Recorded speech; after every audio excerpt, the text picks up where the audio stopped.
Olá, seja bem-vindo à retrospectiva do Trabalho Legal. Em 2 edições você vai conferir os principais temas abordados em 2018. A visita a Roraima do Procurador-Geral do Trabalho, Ronaldo Fleury, para acompanhar a situação dos venezuelanos no Brasil. A entrega de 145 veículos ao Ministério do Trabalho após reversão de recursos feitas pelo MPT. Os debates do Simpósio Nacional sobre Racismo e Intolerância Religiosa no Trabalho. E os 30 anos da Constituição Federal. Este é o programa do Ministério Público do Trabalho em parceria com a Associação Nacional dos Procuradores do Trabalho. Em março, o Procurador-Geral do Trabalho, Ronaldo Fleury, visitou Roraima para acompanhar a situação dos venezuelanos que chegam ao Brasil em busca de trabalho e comida. Assim que chegou a Boa Vista, capital de Roraima, a comitiva se deslocou para o município de Pacaraima, que faz fronteira com a Venezuela. Ministro, procurador e demais autoridades estiveram na casa de passagem de Pacaraima, onde foram recebidos com uma apresentação de dança dos índios da etnia Uarau, acolhidos no abrigo.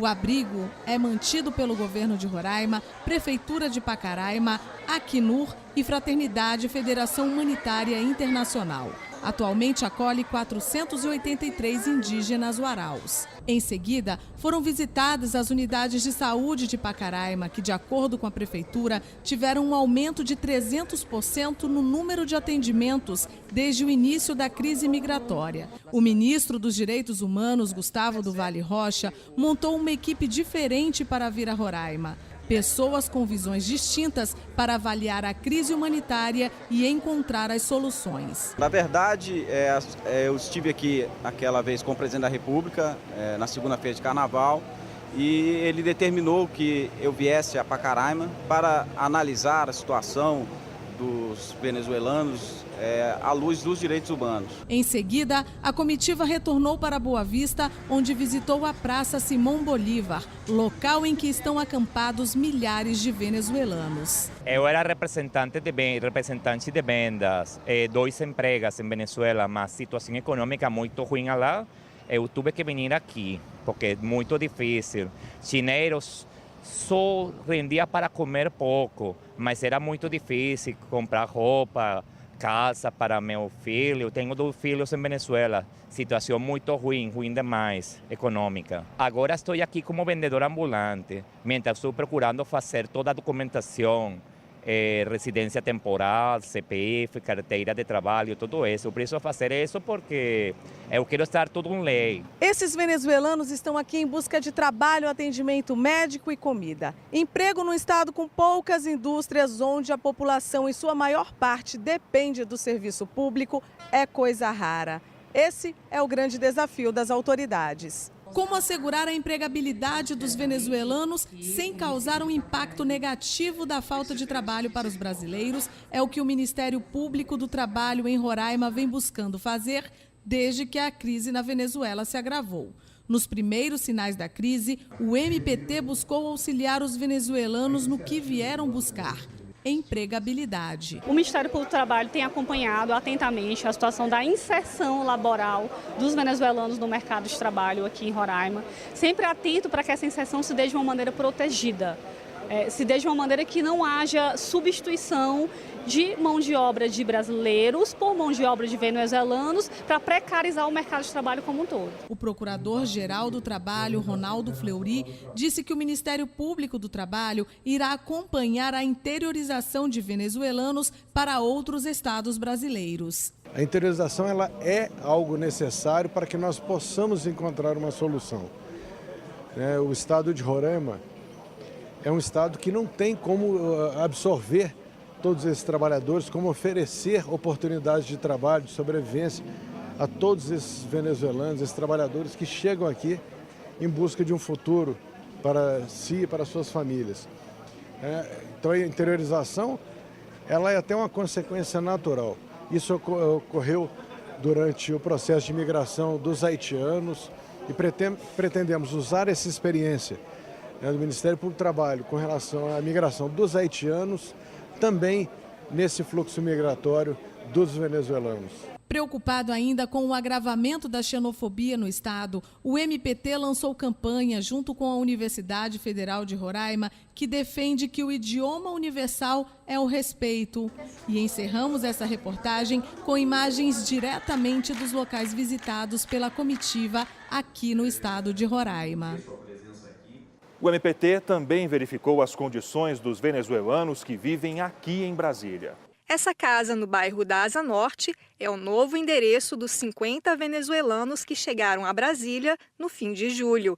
Aqui funciona o abrigo Aldeias Infantis SOS.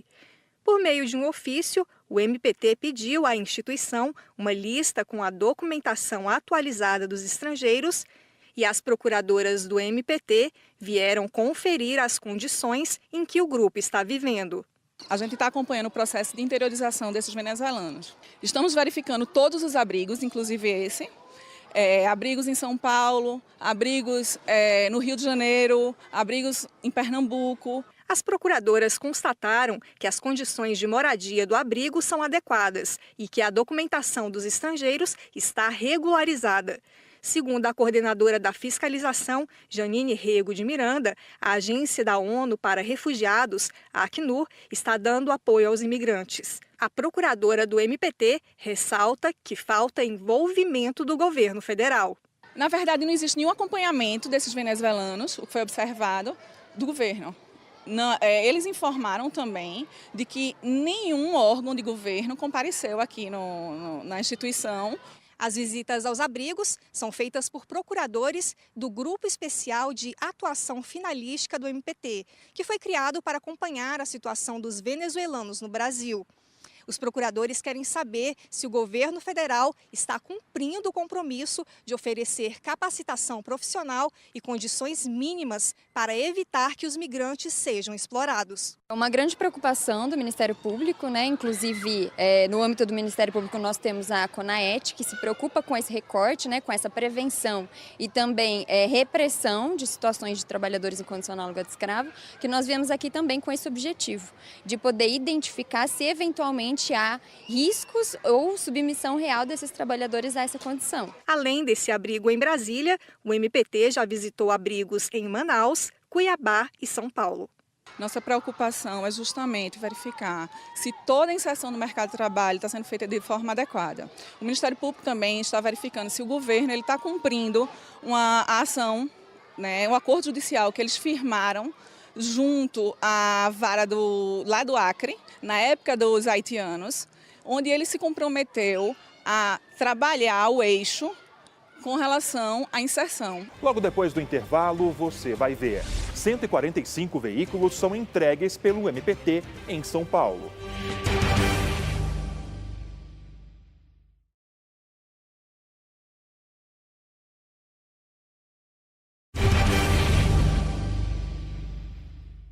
Em São Paulo, o Ministério Público do Trabalho recebeu 145 veículos para reforçar a fiscalização.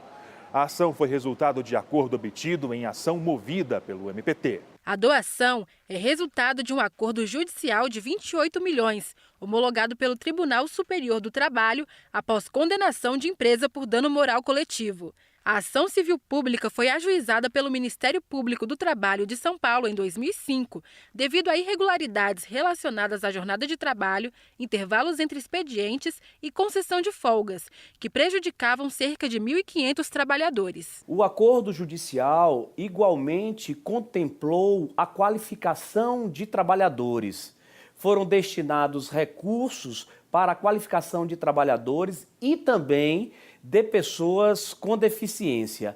E o acordo, por sua vez, também contemplou a destinação de recursos para órgãos que estão imbuídos institucionalmente com o propósito de defesa da saúde dos trabalhadores. Nós optamos no acordo por destinar 145 viaturas ao Ministério do Trabalho, a fim de que, com esta destinação, haja a esperada efetividade na realização das inspeções por parte do Ministério do Trabalho.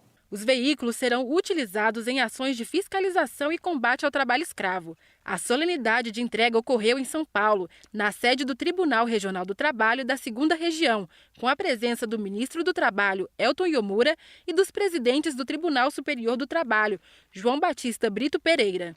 Manuel Jorge também participou do evento e relata os benefícios da doação. A destinação das 145 viaturas vai proporcionar a melhoria da estrutura logística do Ministério do Trabalho e, consequentemente, vai elevar a efetividade das inspeções realizadas pelos órgãos do Ministério do Trabalho. O subprocurador-geral destaca como será feita a distribuição das viaturas. Todas as unidades das superintendências regionais do Trabalho e Emprego receberão viaturas, sendo que a Superintendência Regional do Trabalho e Emprego em São Paulo receberá um número maior em virtude de a ofensa, em virtude de a ação civil pública ter se originado em São Paulo e em razão de a ofensa ter sido naquela unidade da federação praticada. E o Ministério Público do Trabalho reuniu autoridades para comemorar os 30 anos da Constituição Federal. A conferência de abertura teve a presença ilustre do professor português José Joaquim Gomes Canotilho. Ao lado da procuradora do MPT, Ana Cláudia Gomes, o professor da Faculdade de Direito da Universidade de Coimbra falou sobre o constitucionalismo social nos 30 anos da Constituição brasileira. Fazendo uma retrospectiva da Constituição, acho que a Constituição cumpre os seus objetivos. Os seus objetivos relativamente às violências, a violência relacional, a violência rássica, a violência económica. Portanto, ela tentou apresentar esquemas procedimentais, organizatórios, para se obter ou se conseguir uma república que seja democrática e, ao mesmo tempo, que cumprisse as regras do Estado. No discurso de abertura, o procurador-geral do MPT, Ronaldo Fleury, falou sobre a importância de lembrar as conquistas sociais e democráticas nos 30 anos da Constituição. O momento é um momento muito importante, não só pela data ser uma data fechada, 30 anos da nossa Constituição, mas principalmente por vivermos um momento tão delicado, até sob o ponto de vista constitucional. Marcos dessa Constituição, como o princípio do Estado Democrático de Direito, como a centralidade da pessoa humana que está muito clara na Constituição, tudo isso está posto em xeque. Entre as autoridades presentes no seminário, participaram o Procurador-Geral de Justiça do Distrito Federal e Territórios, Leonardo Bessa, a representante da Organização Internacional do Trabalho, Thaís Faria, o ministro do Tribunal Superior do Trabalho, Ives Gandra, e o presidente da Associação Nacional dos Procuradores do Trabalho, Ângelo Fabiano Farias da Costa. A subprocuradora-geral do Trabalho, Sandra Lia Simon, também foi uma das convidadas a falar sobre a atuação do MPT nos 30 anos da Constituição Federal. Isso é muito importante, que é um momento extremamente de reflexão e de autocrítica. E é o que eu reputo mais importante nas celebrações dessas datas tão significativas como foi a promulgação da Constituição Federal em 5 de outubro de 1988. O Constituinte deu essa conformação ao Ministério Público Brasileiro, e em especial ao Ministério Público do Trabalho, e o que o Ministério Público do Trabalho desempenhou nestes 30 anos. Então, esse é o objetivo da minha fala, e vamos fazer uma breve análise histórica, começar com uma breve análise histórica, para depois partirmos efetivamente para a atuação do Ministério Público Brasileiro e do MPT dentro do MP brasileiro. Além do seminário, o MPT também lançou um livro com artigos de procuradores do trabalho e novas edições das revistas Labor e do MPT em quadrinhos, dedicados aos 30 anos da Constituição. Procuradores gravaram depoimentos com informações sobre os grandes projetos e atuações do MPT nessas 3 décadas. Esses depoimentos, além de expressarem as atividades das coordenadorias, mas também como uma prestação de contas dessas coordenadorias enquanto componentes de um órgão, que é o Ministério Público do Trabalho, que tem uma ação transformadora. Por exemplo, combate ao trabalho escravo. Durante o evento, também foi apresentada ao público a versão atualizada do site PCD Legal, que é uma biblioteca virtual com publicações acessíveis a pessoas com deficiência. E você vai ver depois do intervalo a participação do MPT no Simpósio Nacional sobre Racismo e Intolerância Religiosa no Trabalho.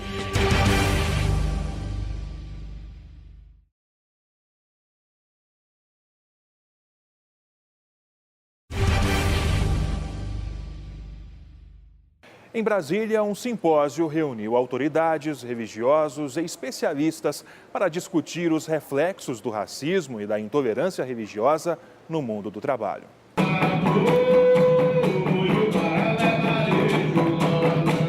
O ritmo e o som marcante dos atabaques encheram o auditório da Procuradoria-Geral do Trabalho na abertura do Simpósio Nacional.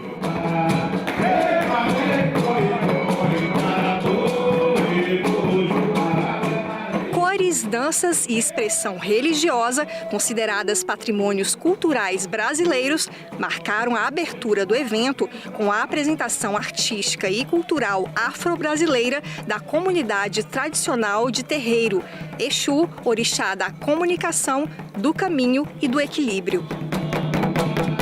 Ó Exu, une onipresente em todos nós, na tua carne retalhada, espalhada por este mundo e o outro. Faça chegar ao Pai a notícia da nossa devoção. O simpósio foi promovido pelo MPT em parceria com a Escola Superior do Ministério Público da União. O procurador-geral do MPT, Ronaldo Fleury, elogiou a importância simbólica da abertura do evento. É algo lindo e que traz muito simbolismo para este nosso evento. No discurso de abertura, o procurador-geral do MPT homenageou os 15 anos da Coordenadoria Nacional de Promoção de Igualdade de Oportunidades e o lançamento de um livro também marcou a data. Aproveitar este momento para fazer o lançamento de uma obra que é um marco na nossa instituição.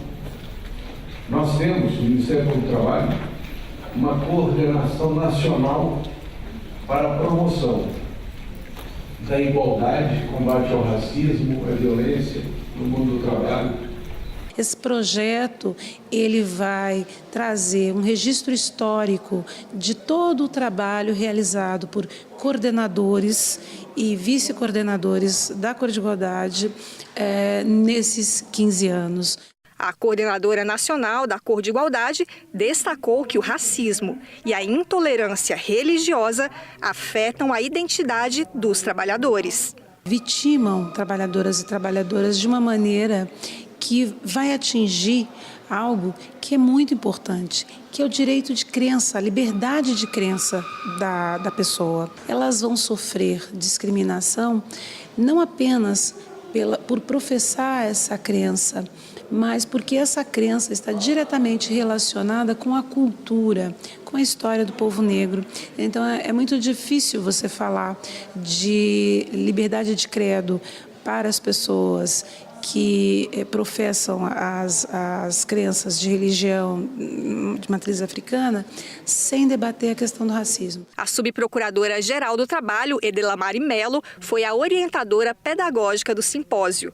Para ela, os reflexos do racismo e da intolerância religiosa no mundo do trabalho começam no acesso ao pleno emprego. Trazer a sociedade civil, que é vitimada pelo racismo e pela intolerância, né, que é a população negra, afro-religiosa e quilombola, e como isso reflete no mundo do trabalho, porque reflete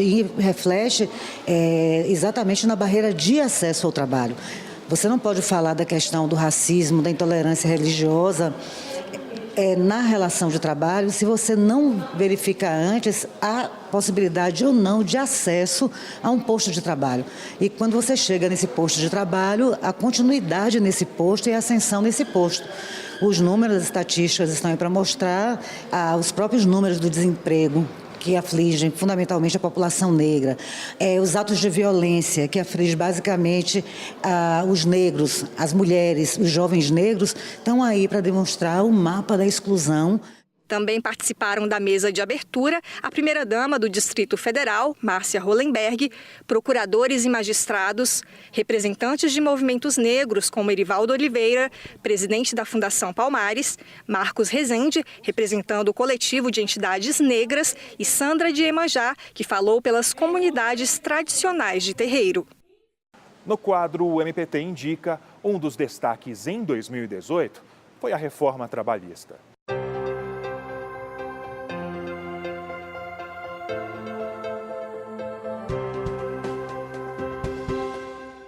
Olá! Hoje você vai conhecer um dos artigos presentes no livro A Reforma Trabalhista na visão dos procuradores do trabalho. Intitulado A Saúde e Segurança do Trabalho e os Limites Constitucionais e Convencionais à Negociação Coletiva, o artigo foi produzido pela procuradora Ileana Neiva para trazer esclarecimentos relacionados ao tema. E você confere agora no MPT Indica. A reforma trabalhista, ela é consubstanciada numa lei infraconstitucional. Essa lei ela tem que estar de acordo com a Constituição Federal e com as convenções internacionais que o Brasil ratificou, que tem o status de legislação supralegal. Então, eu faço uma análise no artigo de que alguns dispositivos, como, por exemplo, o artigo 611b, que diz que a jornada de trabalho e o intervalo não são considerados normas de saúde e segurança. Eu faço uma crítica a esse artigo e digo que, numa interpretação sistemática da Constituição e das normas convencionais, esse artigo não pode subsistir. Que o julgador não vai poder considerar que jornada e intervalo não está incluído em saúde e segurança, porque é claro que se o trabalhador trabalha em jornada excessiva e não tem os intervalos previstos para repouso, isso é uma questão de saúde e segurança. A procuradora também ressalta outras incoerências presentes na reforma trabalhista. O legislador diz: as normas de saúde e segurança não serão objeto de acordo e convenção coletiva. Então, se elas não são objetos de acordo e convenção coletiva e essas normas, por seu turno, tratam de limites de jornada e de intervalos, então nós temos aí no sistema uma incongruência que só pode ser dirimida pelo intérprete à luz do que está na Constituição. E a Constituição manda reduzir os riscos inerentes ao trabalho. Então, o que eu falo no artigo é que é impossível aplicar-se o artigo 611b sem ferir a própria Constituição Federal. Ileana Neiva conta por que escolheu abordar esse assunto em seu artigo. Eu resolvi falar desse tema porque a minha área de atuação primordial no Ministério Público do Trabalho é a CODEMAT, a Coordenadoria de Meio Ambiente do Trabalho. E porque causou muita estranheza a toda a comunidade jurídica e a comunidade científica em geral, os engenheiros de segurança, os médicos do trabalho, que artificialmente a norma venha dizer que jornada não está relacionada à saúde e segurança, quando todos nós sabemos que jornadas excessivas de trabalho são deletérias para a saúde humana. A procuradora destaca para quem a leitura do livro é indicada e convida os administradores de empresa a uma importante reflexão. Eu indico para estudantes, para médicos do trabalho, engenheiros de segurança do trabalho, para os próprios administradores de empresas, para que eles reflitam como insistir numa redução do intervalo intra-jornada para 30 minutos, ou praticar jornadas exaustivas de trabalho é contraproducente para a produção e pode gerar um passivo trabalhista, porque é sempre possível se discutir judicialmente a falta de consonância dessa norma do artigo 611b com a Constituição Federal, ou seja, declarar o artigo inconstitucional. Essa obra e outras escritas por membros do Ministério Público do Trabalho estão disponíveis na rede de bibliotecas do MPT. Até o próximo MPT Indica. Em 2018, ainda exibimos entrevistas exclusivas. Nos últimos 5 anos, o MPT recebeu pelo menos 317 denúncias de discriminação no trabalho motivadas pela orientação sexual. Por falta de oportunidades, 90% dessas pessoas acabam vivendo unicamente da prostituição. Agora, procuradora, por que é importante mudar essa realidade? Então, nós observamos para essa população que desde a infância a inclusão social é muito difícil. Então, há uma dificuldade de estar na escola por conta do bullying, há uma dificuldade, portanto, de se formar, de ter condições de participar do mercado de trabalho em igualdade de oportunidades com as demais pessoas. Então, nós fizemos o Cozinha e Voz pensando nesse grupo de pessoas que estão numa situação mais vulnerável e que têm, de fato, uma enorme dificuldade de se incluir no mercado formal. É uma das situações mais graves que a gente já enfrentou no século XXI. Essa migração dos venezuelanos só está perdendo para dos negros africanos na época da colonização.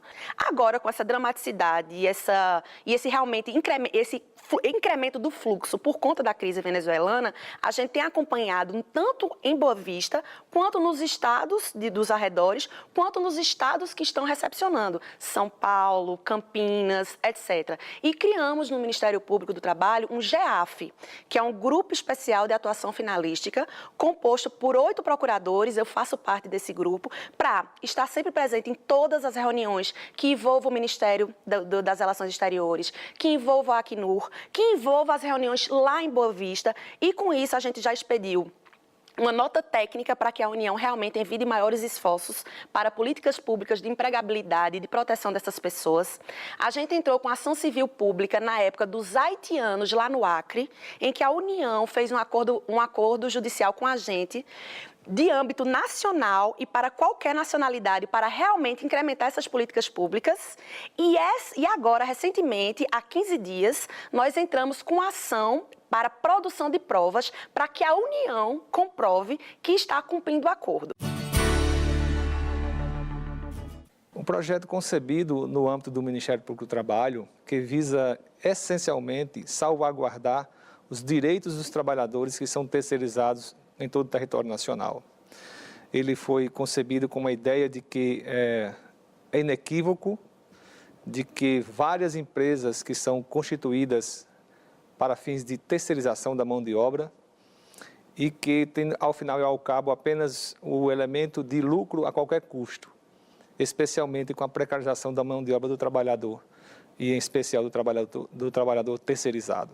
Mas o trabalho do Ministério Público do Trabalho, por meio da CONAP em especial, articulada com o Conselho Nacional do Ministério Público, visa exatamente estabelecer uma estratégia de atuação.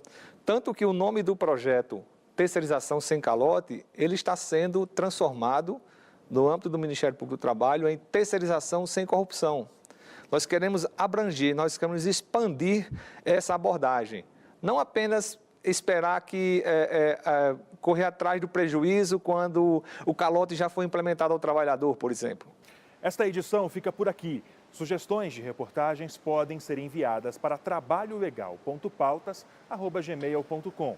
Outras informações sobre o MPT você encontra em nosso portal e também nas redes sociais. Na próxima semana você continua acompanhando mais destaques de 2018. Até lá!